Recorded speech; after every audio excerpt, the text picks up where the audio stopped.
Assalamualaikum warahmatullahi wabarakatuh. Perkenalkan nama saya Nadira Olimasari, mahasiswa Universitas Gadjah Mada dari kelompok KKN PPM UGM YO 015 di Dukuh Jeruk Kepek. Nah, izinkan saya pada kesempatan kali ini untuk memaparkan materi mengenai vaksin COVID-19. Ya, pertama kita akan membahas cara kerja vaksin COVID-19. Pertama, apa itu vaksin? Jadi vaksin itu adalah produk biologis yang berisi antigen berupa mikroorganisme atau bagiannya atau zat yang dihasilkannya yang telah diolah sedemikian rupa jadi aman untuk diberikan ke dalam tubuh agar menghasilkan kekebalan spesifik terhadap suatu penyakit. Gimana sih cara kerja vaksin? Jadi tadi itu vaksin yang berisi kuman atau mikroorganisme yang telah dilemahkan, dimatikan, atau mungkin justru itu adalah bagian dari kuman tersebut dimasukkan ke dalam tubuh kita sebagai paparan dari penyakit tersebut, penyakit spesifik tersebut. Lalu sistem imun kita akan merespon untuk membentuk antibodi atau prajurit yang bisa mengingat dan mengenali kuman spesifik tersebut. Jadi nanti kalau misalnya tubuh sudah punya prajurit, dia itu bakal ingat kuman spesifik tersebut, dia bisa mengenalinya, dan dia juga siap untuk melawannya kalau misalnya nanti di masa depan terpapar lagi sama kuman tersebut. Bukan terpapar kuman yang vaksin itu, tapi terpapar kuman yang asli. Jadi vaksin itu isinya kuman yang dilemahkan supaya prajuritnya itu udah kenalan duluan. Jadi dia udah tahu nih senjata apa yang uh, ngaruh untuk membunuh atau melawan si penyakit tersebut ini. Nah, berarti kalau misalnya udah divaksin tuh saya tuh nggak bakal sakit. Nah, belum tentu. Vaksin itu sebenarnya bukan obat. Vaksin itu diperuntukkan untuk mencegah dan mengurangi resiko terhadap suatu penyakit dengan cara mendorong pembentukan kekebalan spesifik tubuh agar terhindar dari tertular ataupun kemungkinan sakit berat dari penyakit tersebut. Nah, setelah vaksinasi, tubuh itu memerlukan beberapa waktu untuk mengembangkan sistem kekebalan yang sempurna terhadap tadi penyakit spesifik tersebut. Jadi sebenarnya ada kemungkinan bisa masih dapat terinfeksi sebelum atau beberapa waktu setelah vaksin apabila um, tidak memenuhi protokol kesehatan dan vaksinnya itu belum mendapatkan waktu yang cukup untuk memberikan proteksi. Nah, sebenarnya harapannya itu adalah dari vaksin itu uh, efek vaksin yang paling penting itu adalah ketika memang nanti terinfeksi, kita itu akan mendapatkan gejala yang ringan atau bahkan asimptomatik gitu. Jadi kalau sistem kekebalan tubuh kita ini sudah siap melawan dan kalaupun memang terjangkit infeksi itu gejalanya itu ringan, tidak berat. Nah, ini kesimpulan dari yang tiga tadi itu. Apa itu vaksin? Bagaimana cara kerja vaksin? Dan apakah ini berarti saya tidak sakit? Nah, sekarang kita akan bahas mengenai uji klinis vaksin. Nah, yang pertama langkah pembuatan vaksin. Gimana sih sebenarnya vaksin itu dibuat? Nah, jadi ada 3 tahap, yaitu yang pertama uji praklinis. Ini tuh uji lab yang biasanya itu dilakukan pada hewan. Lalu setelah uji praklinis akan dilakukan uji klinis. Lalu selanjutnya akan approval dan lisensi. Nah, sebenarnya uji praklinis itu apa sih? Itu tuh biasanya uji praklinis yang dilakukan kepada hewan. Kita itu mau melihat respon imun pada hewan, lalu juga menentukan dosis yang kira-kira aman untuk uji klinis. Kita juga bisa melihat ketahanan hewan pos dari diberikan imunisasi atau vaksin terhadap infeksi. Nah, untuk uji klinis tahap 1 itu merupakan preliminary evaluation atau evaluasi awal mengenai keamanan, imunogenisitas, rentang dosis dari suatu vaksin yang baru. Nah, biasanya di uji klinis tahap 1 ini diperlukan waktu beberapa bulan dan sampelnya itu biasanya sukarelawan dan orang-orang yang sehat dan biasanya jumlahnya itu sekitar 20 80 atau 100 mungkin. Nah, tipenya itu yang open blind. Lalu uji klinis tahap 2 itu mirip dengan tahap 1, tapi jumlah sampelnya itu lebih banyak, sampai ratusan. Nah, ini tuh jenis uji klinisnya itu dilakukan randomized control trial yang dilakukan untuk menilai keamanan, imunogenitas, dosis yang akan digunakan, dan juga jadwal pemberian serta cara penyuntikannya. Untuk yang tahap 3, ini tuh uji klinis yang besar-besaran. Sampelnya itu bisa sampai ribuan hingga puluhan ribu untuk menilai keamanan dan efikasinya secara luas. Jadi melihat efek samping juga yang lebih jarang. Nah, sebenarnya itu nanti ada uji klinis yang tahap 4, yaitu untuk melihat efek samping yang secara jangka panjang, dan itu dilakukan bertahun-tahun. Nah, kita bahas sekarang. Apakah vaksin COVID ini aman?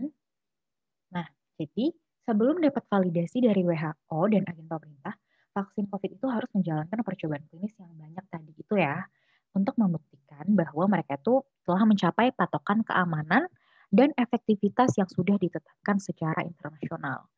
Seperti halnya sama kayak semua vaksin yang ada di dunia ini, WHO dan otoritas pengatur itu akan terus memantau penggunaan vaksin COVID-19 untuk memastikan bahwa mereka itu tetap aman dan buat semua orang yang menerimanya gitu. Ini untuk visualisasi tadi preklinis itu yang kepada hewan, lalu fase 1, 2, 3 makin banyak, lalu nanti di fase 4 itu yang efek yang jangka panjang yang bertahun-tahun.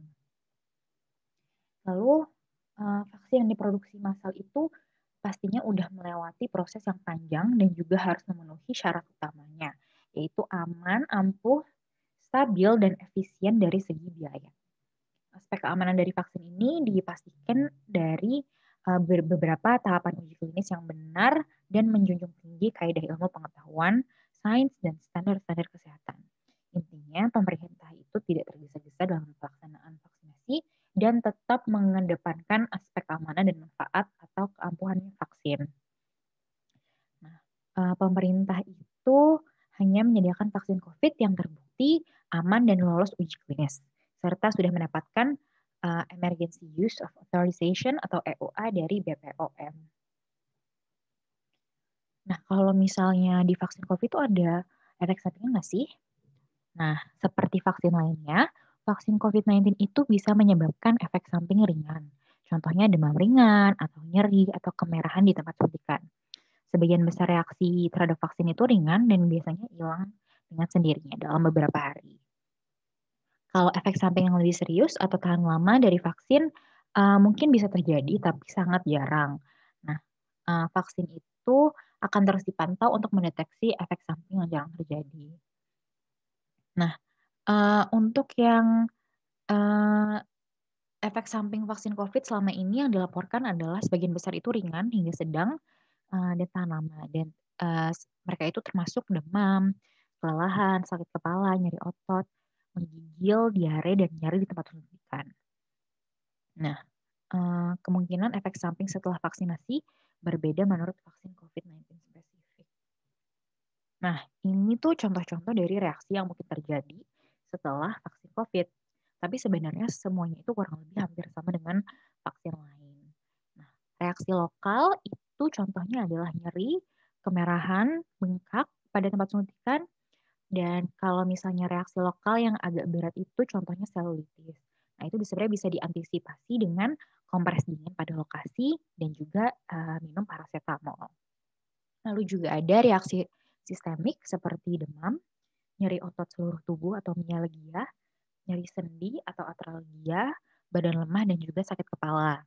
Nah, untuk yang reaksi sistemik ini juga antisipasinya adalah minum lebih banyak, menggunakan pakaian yang nyaman, dan juga kompres dingin pada lokasi, serta minum paracetamol. Lalu reaksi lainnya yang bisa ditemukan, contohnya reaksi alergi, misalnya urtikaria atau edem, bengkak, lalu juga bisa terjadi reaksi anafilaksis dan juga sinkop atau pingsan. Nah, apakah mungkin orang yang sudah tervaksinasi itu bisa tetap terinfeksi? Nah, meskipun beberapa vaksin COVID itu memiliki tidak ada vaksin yang benar-benar 100% melindungi. Jadi sebenarnya ada kemungkinan sebagian orang tidak mengembangkan perlindungan seperti yang diharapkan.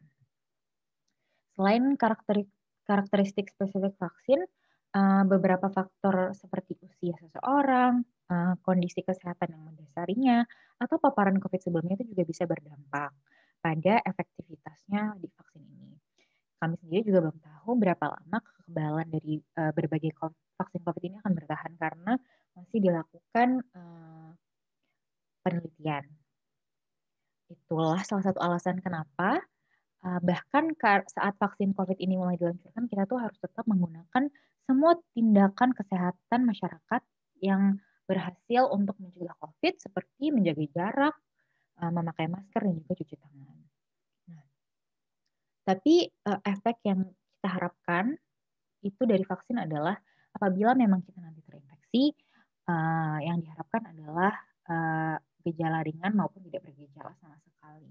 Yang diharapkan adalah tidak sampai sakit yang sampai parah gitu. Nah, sebenarnya vaksin COVID ini berapa dosis sih? Nah, sebenarnya dosis dan cara pemberian itu agak berbeda ya. Tapi harus dilakukan sesuai yang direkomendasikan sesuai jenisnya. Ya, ini adalah contoh-contohnya. Sinovac itu dua dosis dan tiap dosis itu 0,5 mili per dosis. Dan jadwal pemberiannya itu bedanya sekitar 14 hari.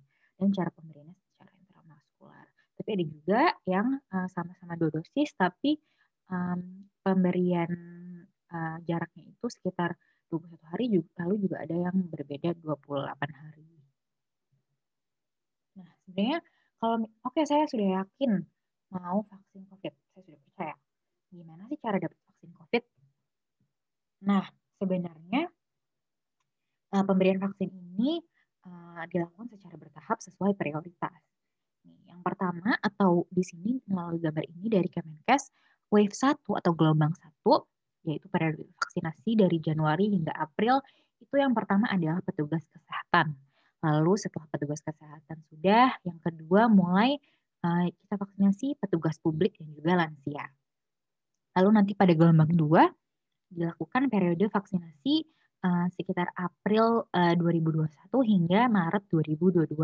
Dan ini mulai dilakukan vaksinasi terhadap masyarakat rentan dan juga masyarakat lainnya. Nah, ini dia 3 sebelum 3. Apa sih itu?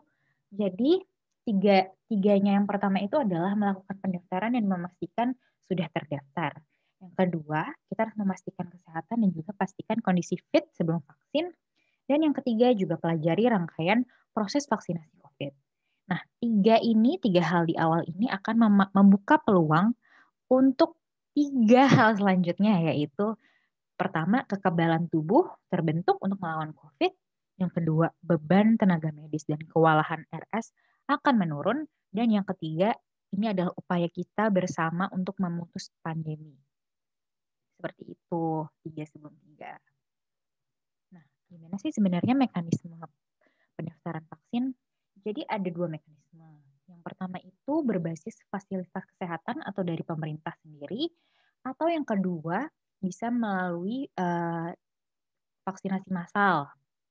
Ya, kalau misalnya yang di berbasis pemerintahan itu atau di fasilitas kesehatan, biasanya itu di puskesmas atau di rumah sakit yang terdekat atau layanan vaksinasi terdekat.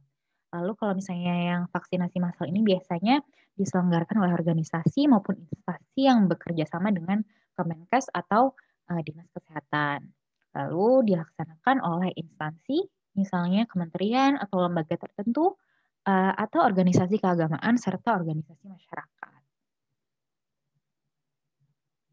Nah, mekanisme pertama yaitu melalui fasilitas kesehatan atau yang berbasis dari pemerintah.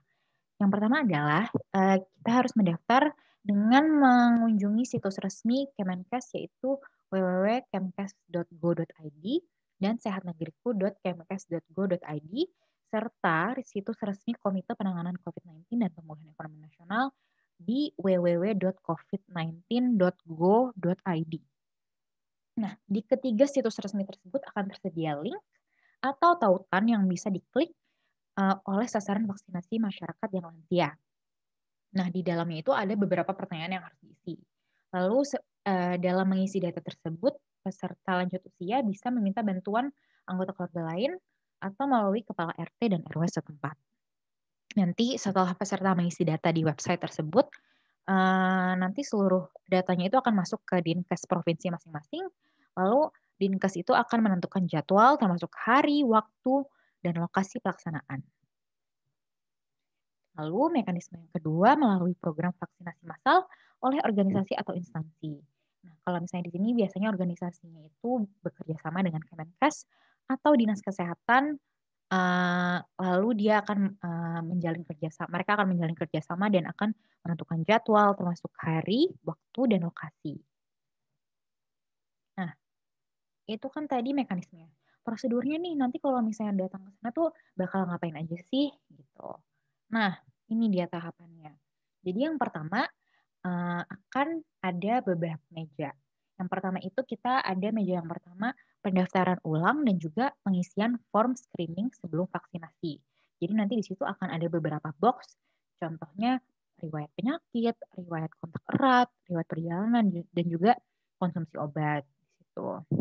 Nah, nanti setelah screeningnya itu, dari form screening itu akan ditentukan apakah bisa lanjut ke meja selanjutnya atau tidak gitu. Lalu yang di meja selanjutnya akan dilakukan pemeriksaan fisik. Di sini akan dilakukan anamnesa dan pemeriksaan tanda vital seperti tekanan darah dan juga suhu dan lain-lain. Lalu akan dilakukan konsultasi. Di sini juga dilakukan konsultasi terkait kalau misalnya ada pertanyaan terkait keamanan vaksin bisa ditanyakan juga kembali tentang riwayat penyakitnya. Lalu dan juga riwayat vaksin, apakah akhir-akhir ini menerima vaksin lain selain vaksin COVID gitu. Mungkin ini dosis kedua atau dosis pertama, nggak tahu kan. Lalu di sini juga bisa diberikan edukasi vaksin COVID-19.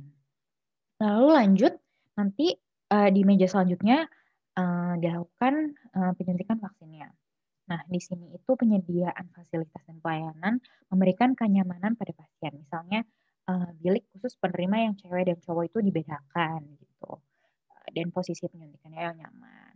Lalu setelah divaksin, itu nanti petugas harus mempersilahkan sasaran untuk menunggu 30 menit di tempat di suatu ruangan karantina, bukan ya semacam karantina 30 menit untuk antisipasi apabila nanti ada KIPI. Lalu diberikan juga kartu vaksinasi. Nah, ini contoh dari form screeningnya. Di sini nama, umur, dan nomor induk kependudukan, lalu hasil pemeriksaannya tadi suhu dan tekanan darah. Contoh-contoh pertanyaannya itu apakah pernah terkonfirmasi COVID, apakah sedang hamil atau menyusui, apakah ada gejala infeksi saluran pernafasan atas seperti batuk, pilek dalam 7 hari, lalu riwayat kontak erat, riwayat alergi, apakah sedang mendapatkan terapi jangka panjang, apakah ada menderita penyakit jantung seperti gagal jantung atau penyakit jantung koroner, apakah ada penyakit autoimun, apakah ada penyakit ginjal, dan lain-lain. Lalu nanti di sini kesimpulannya akan diisi dapat diberikan vaksinasi atau apakah vaksinasi ditunda atau tidak dapat diberikan. Lalu kalau misalnya sudah divaksin, ini apakah boleh meninggalkan protokol kesehatan? Nah, karena kita kan tadi vaksinasi pun itu baru di wave 1 atau gelombang 1. Nah, selama cakupan vaksinasi ini belum luas, kekebalan kelompok atau herd immunity belum terbentuk, potensi penularan akan tetap masih tinggi. Jadi, karena itu pun juga, sekalipun telah dilakukan vaksinasi, masyarakat itu dihimbau untuk tetap mematuhi dan menjalankan protokol kesehatan dengan memakai masker, menjaga jarak, mencuci tangan pakai sabun, menghindari kerumunan, dan juga membatasi mobilitas. Nah, di sisi lain, pemerintah itu juga akan tetap menggiatkan kegiatan 3T, yaitu tes, tracing, dan juga treatment. Ya. Terima kasih, mungkin hanya sekian yang bisa dapat saya sampaikan. Mohon maaf apabila ada kekurangan atau kesalahan. Semoga video ini dapat bermanfaat bagi siapapun yang mendengarkan. Terima kasih. Assalamualaikum warahmatullahi wabarakatuh.